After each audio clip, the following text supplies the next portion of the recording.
Been भी मैं हूँ तुम्हारी, रागिनी भी हूँ। बीन भी मैं हूँ तुम्हारी, रागिनी भी हूँ।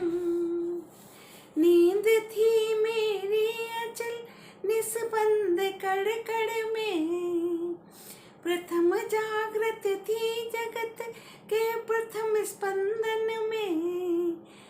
प्रलय में मेरा पता पद चिन्ह जीवन में, शाप हूँ जो बन गया वरदान जीवन में। कुल भी हूँ कुलहीन, प्रवाहिनी भी हूँ। बीन भी मैं हूँ तुम्हारी, रागिनी भी हूँ। बीन भी मैं हूँ तुम्हारी, रागिनी भी हूँ। कविता को स्वर देने वाली मैं डॉक्टर कुसुमलता कटियार आप सबका मेरे चैनल में स्वागत करती हूँ। मैं महादेवी वर्मा के द्वारा रचित नीरजा के सर्वाधिक प्रसिद्ध बीन भी हूँ मैं तुम्हारी, रागिनी भी हूँ पद्यांश की व्याख्या करूँगी।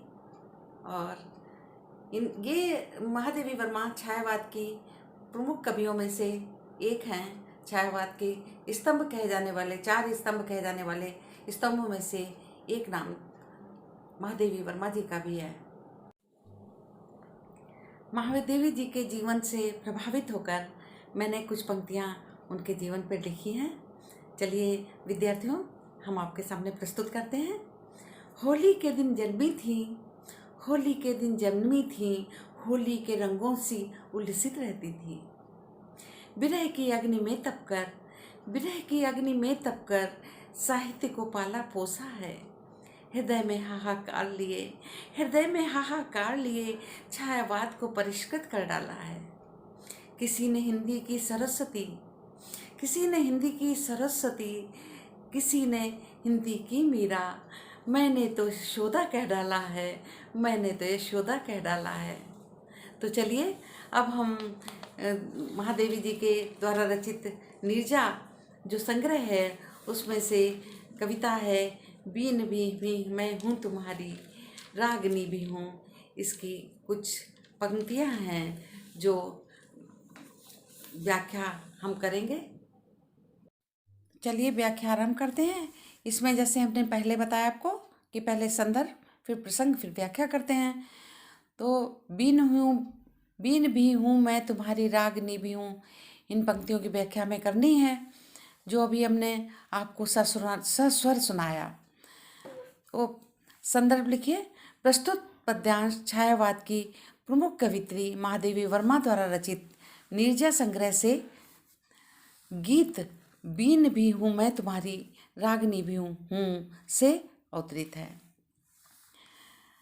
प्रस्तुत कविता बीन भी हूँ मैं तुम्हारी, रागिनी भी हूँ कविता में कोमल भावों की अनुभूति की अभिव्यक्ति हुई है। ये आपका प्रसंग हो गया।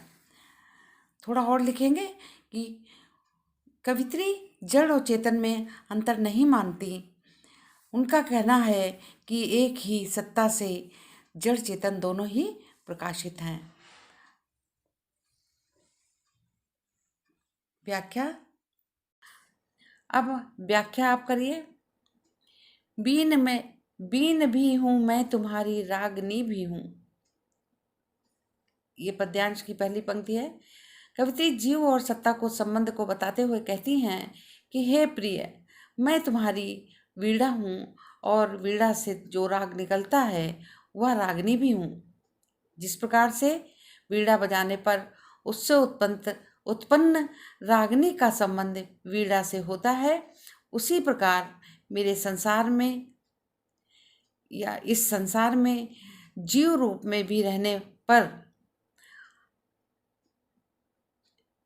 आपसे मेरा प्रगाढ़ संबंध है। अर्थात मैं आपसे अलग अवश्य हो गई हूँ, परंतु मैं आपके साथ ही हूँ। आपसे का हमारा जो है वो प्रगाढ़ संबंध है। फिर क्या है, नींद थी मेरी अचल निस्पंद कड़कड़ में, प्रथम जागृति भी जगत के प्रथम स्पंदन में। अर्थात मैं जब निष्क्रिय थी, नींद में थी, निष्क्रिय थी मतलब बिल्कुल स्थिर थी। व्यक्ति जब सो जाता है तो कैसा होता है, निष्क्रिय हो जाता है। तो मैं जब निष्क्रिय थी अर्थात नींद में थी, तब तुमने मुझे पहली बार चेतन युक्त किया अर्थात सक्रिय किया। मैं निरंतर कैसी पड़ी रहती थी, निष्क्रिय थी, मैं कोई कार्य नहीं कर रही थी।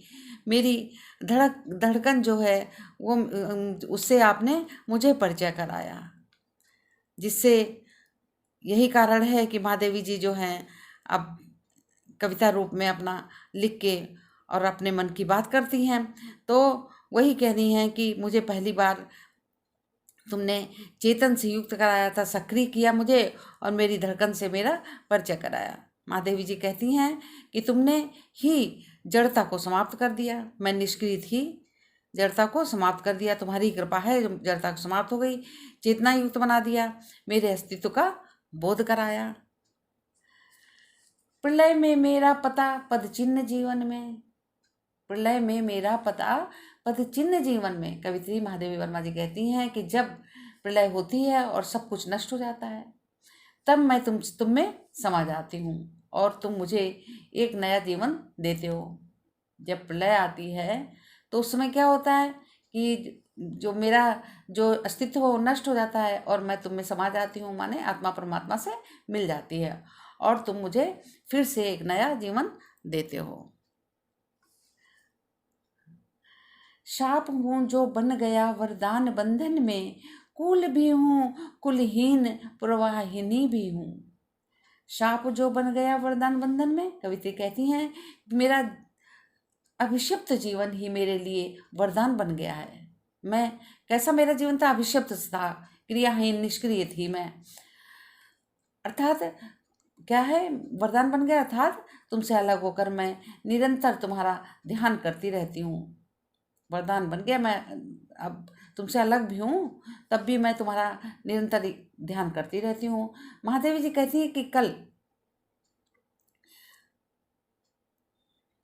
कि महादेवी जी कहती है कि कूल हूँ, कुल माने किनारा, किसके हैं, नदी के, नदी के दोनों किनारों किनारा में हूँ और क्या हूँ, और बिना किनारे के नदी जैसे अविरल बिना बंधन के बहती है, उसी तरह से मैं हूँ। कुल भी हूँ कुलहीन प्रवाहिनी भी हूँ, माने मैं दो किनारे भी हूँ और कुलहीन प्रवाहिनी भी हूँ, माने नदी भी हूँ, सरिता भी हूँ, बंधन मुक्त, माने मैं जीवात्मा हूँ। जीवात्मा क्या है, बंधन नहीं होता उसमें कोई, और मैं ही आत्मा हूँ, मैं ही परमात्मा हूँ और मैं ही पावन और शुद्ध आत्मा हूँ। अतः मैं अलग होकर भी मैं अलग हूँ, परंतु मेरा आपसे अटूट बंधन है। शाप हूँ जो बन गया वरदान बंधन में, कुल भी हूँ कुलहीन प्रवाहिनी भी, है ना। मैं किनारे भी हूँ जो बांधती है नदी को, और कुलहीन प्रवाहिनी और बिना किनारों की नदी के समान भी हूँ। यही तो है।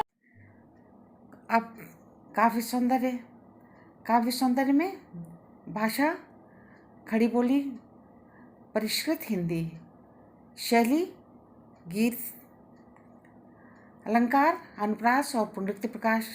अनुप्रास में एक अक्षर की आवृत्ति होती है और पुनरुक्ति प्रकाश में क्या होता है, शब्द की आवृत्ति होती है और अर्थ एक सा होता है, जैसे कड़ कर दिया इसमें ना।